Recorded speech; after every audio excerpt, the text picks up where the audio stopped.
beautiful family, lovers of good things, lovers of important personnel all over the globe. I bring greetings from a grateful heart. Good morning, good afternoon, and good evening, depending on your time zone. Thank you for your love. Thank you for your support. I just can't thank you enough. So, my Kabbalistic people, today or for day, I have come again. Now we are having a beautiful guest, the first time ever in this particular platform. Hey, what a privilege! What a great God that we serve. Before you say anything, let me just introduce her first. She is Ngozi, one of the Biafra government republic in exile. The oil minister. Oh my goodness, we are having the oil minister in our midst. They've been saying a lot of choo about her, saying that they send that to autopilot to come and do underground job and be giving out information. I am like, shoo, you know me in this platform. If anything happen like that, I will be getting deep, going deeper and deeper and deeper to make sure I bring the source of this problem. So for God so kind, we are able to hear from her and listen to her own side of the story. In fact, the way she speaks, I said, let me not hear this alone. I want to also hold yourself together. Just listen to her. Drop your own opinion in the comment section. If really she is this type of person that is sent, you will also get the details for yourself. And I'll be right back. A better opportunity for all Biafrans to come together at this time and rescue our land. There's never been a better time. History is on our side. The international world, they are on our side. The local, they are on our side. There's nobody that you will present the case or the things that have been happening to our people that will not tell you, go ahead. The only thing that will tell you, do not be scared. Do not be afraid. Do not be afraid to move. We are at that point in our Biafran history right now, based on all the things that have been happening, to come together as one and move Biafra away from Nigeria. That is why, at this point, every hand must be on deck to make sure that Biafra exit Nigeria. Some of the reason why I say that, I'm going to start by explaining to us what a country is. Biafra is a country. We've been a country between 1967 and 1970, before it was thwarted. We've been a country. We got all the status. But the fear of some people, the fear to continue to suppress us, the fear to take away our resources without adequate compensation, those things are what made those that suppressed us between 1967 and 1970 to take over our land and continue what they are doing till today. And at this point, Biafrans from all over the world, they've said, enough is enough. If you want to kill all of us, we are ready. But as you're coming to kill us, also be sure that we are going to kill you. That was a statement that was given to us by T.Y. Danjuma. We have to equip ourselves because they are everywhere. The terrorists have penetrated our lands. The terrorists are killing our people. The terrorists are invading our land, chasing them away to IDP camps, taking over their lands. Are we going to stay and watch and fold our hands while these things are being done? No. So that is the reason why at this time, the spirit of Biafra is with us.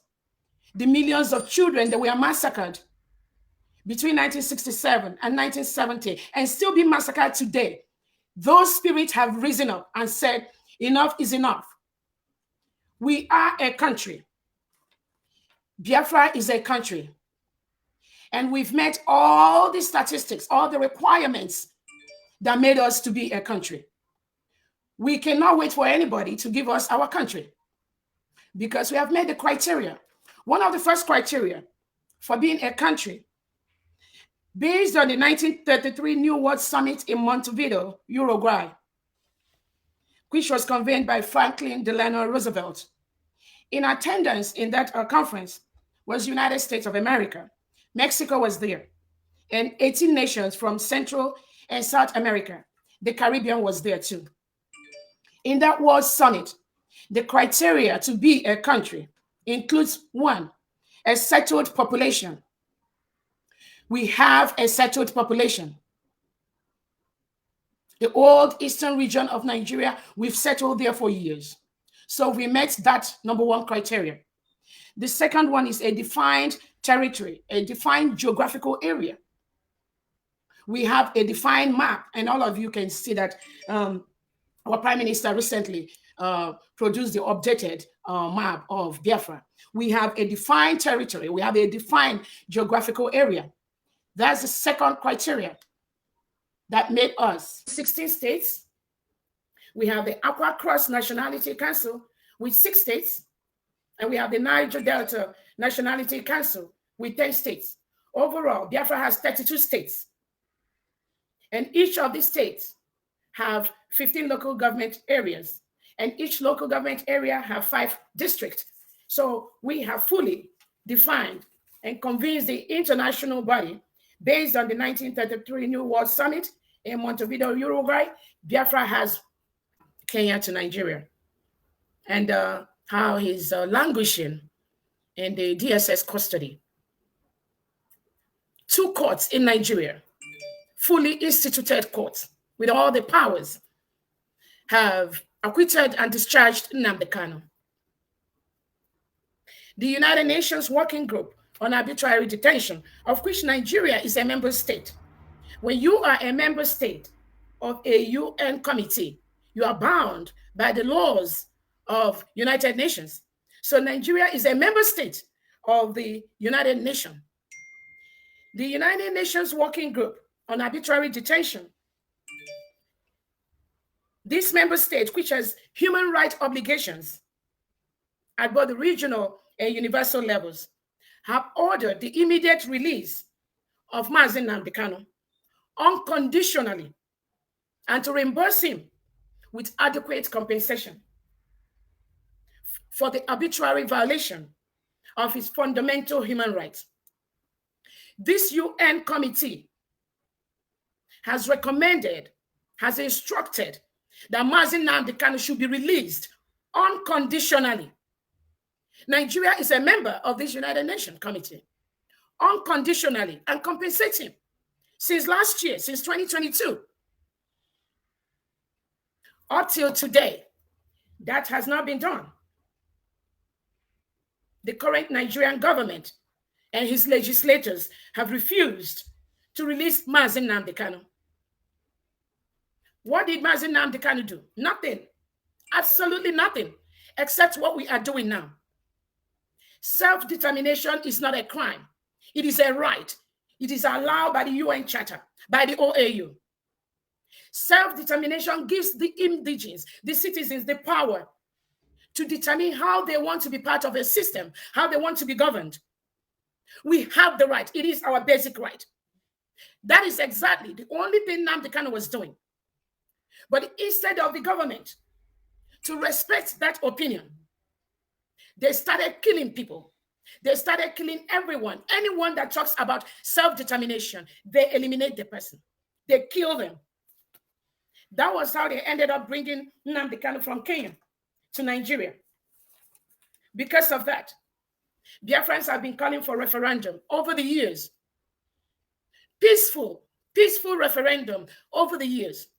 We want to vote. We want to call a referendum for Biafrans all over the world.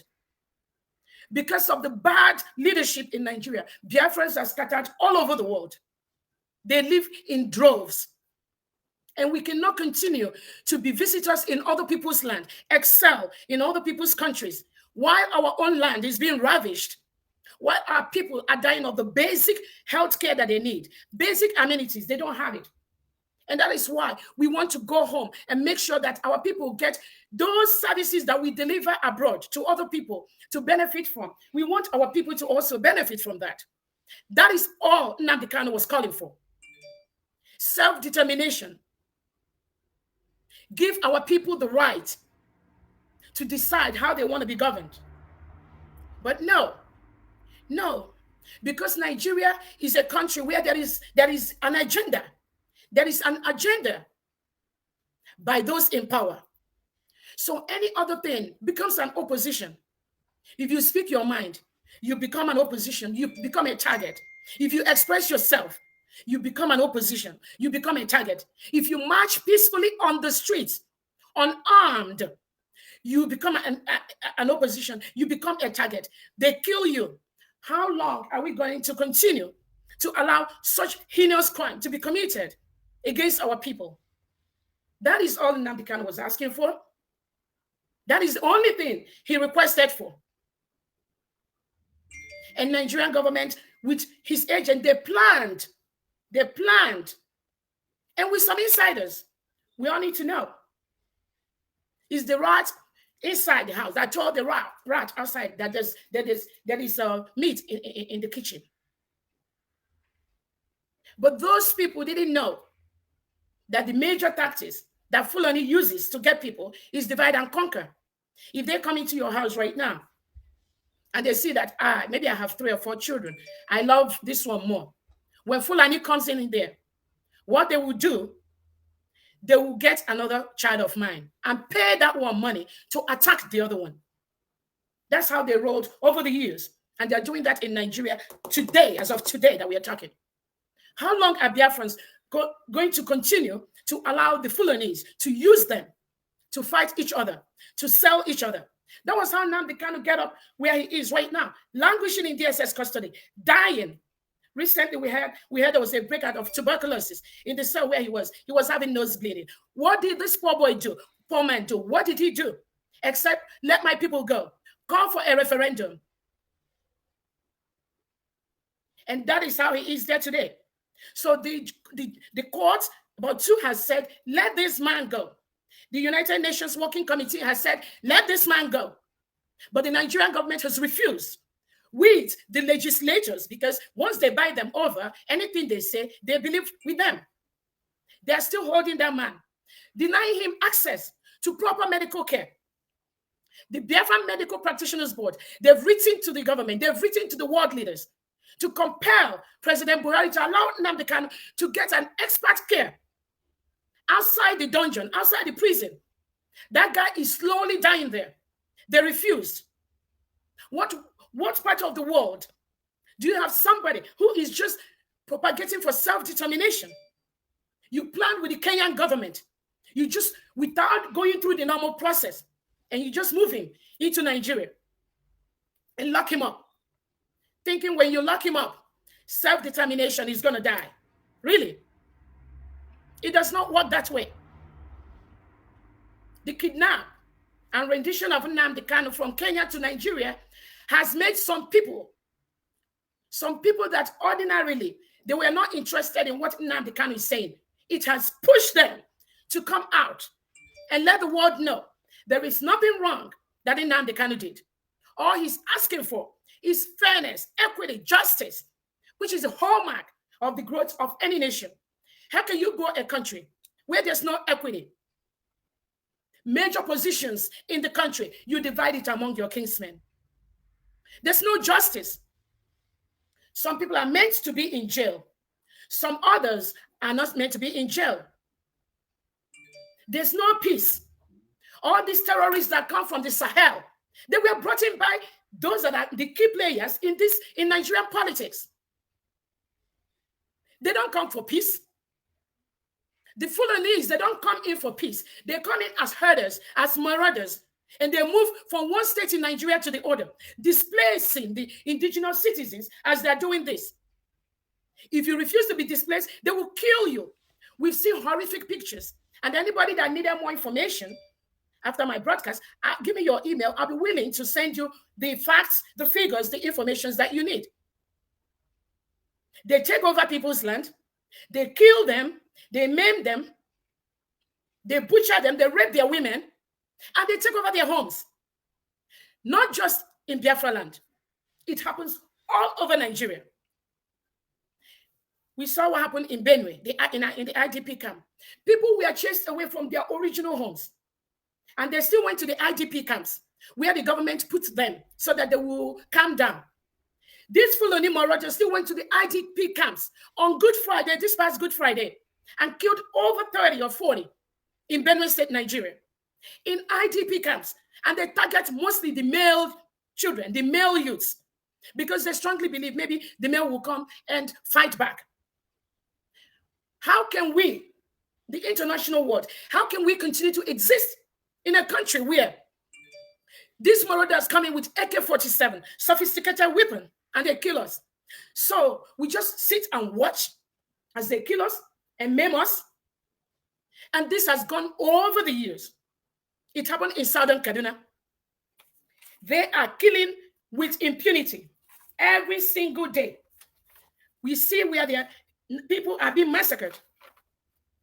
In November 24, 2016, over 150 peaceful protesters were killed in Biafra land. Peaceful, unarmed, 150 shot at close range by the Nigerian government. The Amnesty International reported this, and I have the report.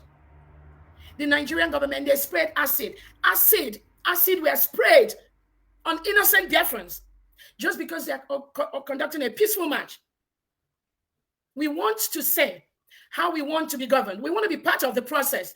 We don't want you to impose people that will come and take our mineral resources, take our wealth, take our homes. That's all they are asking for. We have a harmful killing in December 18, 2022, by the Fulani herders. Over 50 innocent indigenous Biafrans were killed in a harmful for nothing. Nothing. They were unarmed. Nigerian government was watching as this was happening. In fact, one of the reports, it was the Sahara newspaper and a couple of other newspapers, said that the Nigerian army aided these harmful killings. How did they aid them? They were standing by and they collude with the Nigerian military and police to kill these Biafrans. Kill men, women, children. They collude with them. It was on the newspapers. And if you want, after this report, I'll send it to you.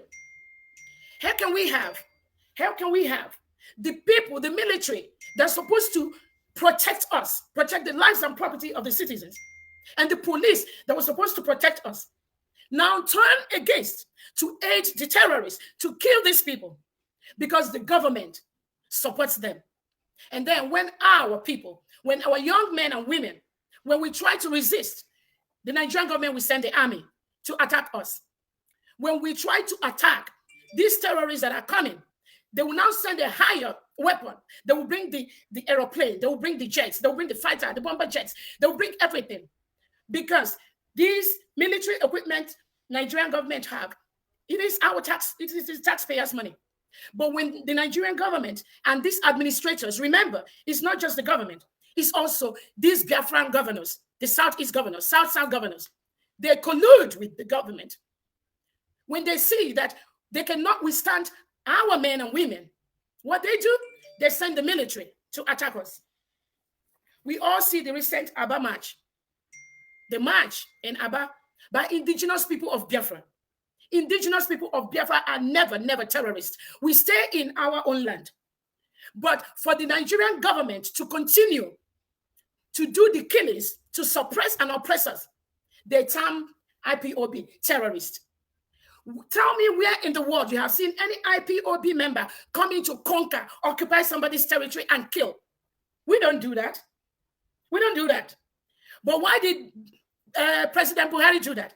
He did that so that the world will start attacking us, so that the world will start seeing us as terrorists, even though we're not. We are pure innocent Nigerians from the southeastern, south, and southwestern part of Nigeria. We are just asking for fair, equity, fairness in the government of Nigeria, but they refuse. Instead of listening to us, what they do is to unleash soldiers, military, to kill us. During the recent Aba march, over 30 unarmed, innocent, indigenous people of Biafrans were killed on close range by the Nigerian government. What country does that? What country does that? We have different types of things you can use to stop people if you feel they are marching and maybe they are becoming violent, which they did not do. You can use rubber bullets. You can use tear gas. Those things you can use, that some of you travel to civilized countries and you see what they use, you see how they do it. Why don't you implement the same thing inside Nigeria? Why use live bullet when people are marching unarmed and you want them not to talk? Some of us, our brothers and sisters, were killed. And then you go to the international world and lie to them. Oh, they are killing the police, killing the military. Did you tell them how they are killing unarmed, innocent Biafrans who just want to express themselves? Did you tell them the same story too? If T.Y. Danjuma, who is an ex-military chief, has said, the Nigerian government, military and police, they collude with the terrorists. And T.Y. Danjuma, who is an ex-military chief, have told us, go get your arms, protect yourself. The government cannot protect you. I'll send the video. Any video anybody requests for, let me have the chronicle, and I'll send it to them. There was a reason why T.Y. Danjuma said that. He's an ex-military chief, so he knows what is playing out in the system. They killed over 30 in that Aba. The Obibo killing of 19th October 2020. Over 100 Biafrans were massacred for nothing. The Obibo killing, which was commanded by Governor Wike. Governor Wike ordered the Obibo killing by the Nigerian soldiers during the NSAS event. What did these people do? He ordered the Nigerian military and police to kill over 100 innocent Biafrans just because they want change. They want equity. They want change in the way the police is being run. The way the police just stop, search, kill you, eliminate without question, without going through the normal process of the law. How can Nigeria continue to function without going through the due process? Either to kill, to persecute, to jail people. No, they don't do that. And we have been complaining. Some people in the north, they can't even talk anymore. Some of them have no voice anymore. Obadiah Malafia, that one that stood up to just talk a little, he was eliminated. Our brothers and sisters, our indigenous people in Southern Kaduna, Borno, Zamfara, some of them cannot talk again because of fear. Because of fear. They cannot talk anymore. And you begin to wonder. Some people will tell you, oh, they're killing people. Oh, they're sending their military in Southeast, in South-South, in Southwest. They're sending it because you people want Biafra, because you people want to exit Nigeria. Ask them the question. Those people they are killing in Southern Kaduna by their hundreds, those that are killing in Zamfara, those that are killing in Borno, those that are killing in Benue, what are they asking for? Ask them, what are those people they are killing there? What are they asking for? Are they asking for Biafra? No. Are they asking for exit from Nigeria? No. Are they asking to have another country? No. Then why are they killing them and pushing all of them into the IDP camp? So when they come with this childish story telling you, oh, we are sending military, and they're sending that information to the international body, some of them that don't know what is happening in Nigeria. It is time we have to let them know what is happening in Nigeria. Some of us have had the opportunity to meet leaders in this country, and they said, I didn't know this is happening in your country. Why are you all keeping quiet all this while? So this type of thing is happening in Nigeria because the government have used their power of the press to suppress certain news out there. The Nigerian press have been so suppressed and oppressed that there's a guideline on even the words they can use. Using words like Fulani terrorists becomes a trigger. I believe any television station that goes that route will immediately be fined by the Nigerian government. This is something they've done over the years. So when people don't see our story out there, it is because of this continuous suppression and oppression that have been going on for the past 60 to 100 years inside Nigeria. That is why most times you pull Google, you won't see the right information. You pull YouTube, you pull everywhere. You pull Twitter, you won't see our stories. Because the government have the tendency to bribe. They bribe all these agencies. CNN may not carry their different story. Not that we are begging them to carry that. Not that it's going to make any difference in our quest to exit Nigeria this year. But when they get bribed, even in the United Nations, it becomes hard for them to air our story to the world. It becomes hard for people outside the world to know what is going on inside. So we've been dying in silence. We've been begging to leave. How long are we going to continue? Our brothers and sisters, children, mothers, fathers, how long are we going to continue to beg to leave in a country where the government armed the terrorists and send them down to Biafra land? We have several arrests, detention, all over Nigerian jail of innocent Biafrans. The only thing they ask for, please, let us discuss how to be one. Because there's no equity, there's no fairness, there's no justice, there's no safety. The terrorists are killing us every day. And the government refused because they know the resources, the oil that is predominantly in the south. They are milking it. And they are milking it and moving it to international bodies. Some Western world are milking our resources today, while our people are dying every day without electricity, without water, without good health. What country, if you are a country outside Nigeria and today you are participating in taking the oil from Nigeria, you need to have a rethink. You need to question yourself on the injustice and the dangers and the loss of life you're causing to Biafran people and Nigerians in general. This is what is going on. All of us still remember Idara Gold. Idara Gold is still locked out.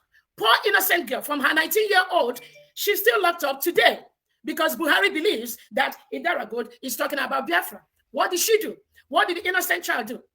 And so many other people languishing in jail. And the major thing that is bringing this, Nigeria knows that they must use some people to continue to suppress Biafrans, to suppress the Oduduwas, to suppress the Middle Belt, to suppress the Arewas. So when they come to your community, they figure out the best thing to use. And for Nigeria, that is why you have the policy that the Nigerian government has used, taking the policy of rehabilitation and reintegration of non-terrorists.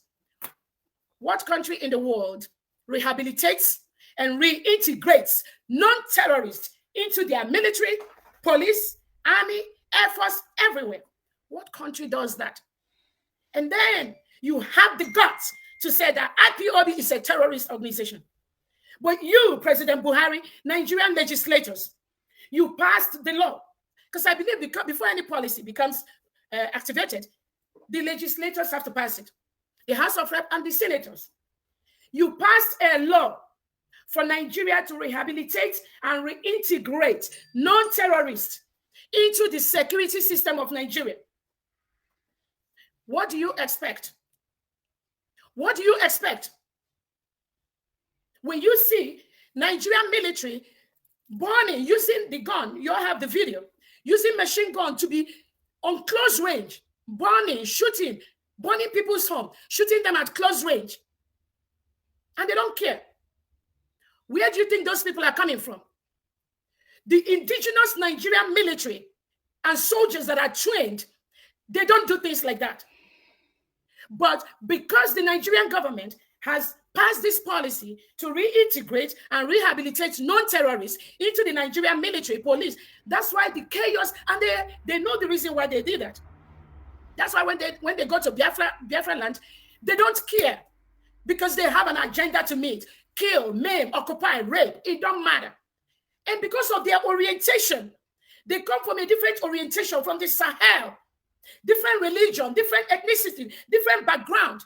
Killing is nothing to them. Beheading people is nothing to them. Opening and ripping up a pregnant woman's womb, dragging the kid and flogging the head on the cement is nothing new to them. And some of you expect we are going to keep quiet and allow this to continue. No, it's not going to continue.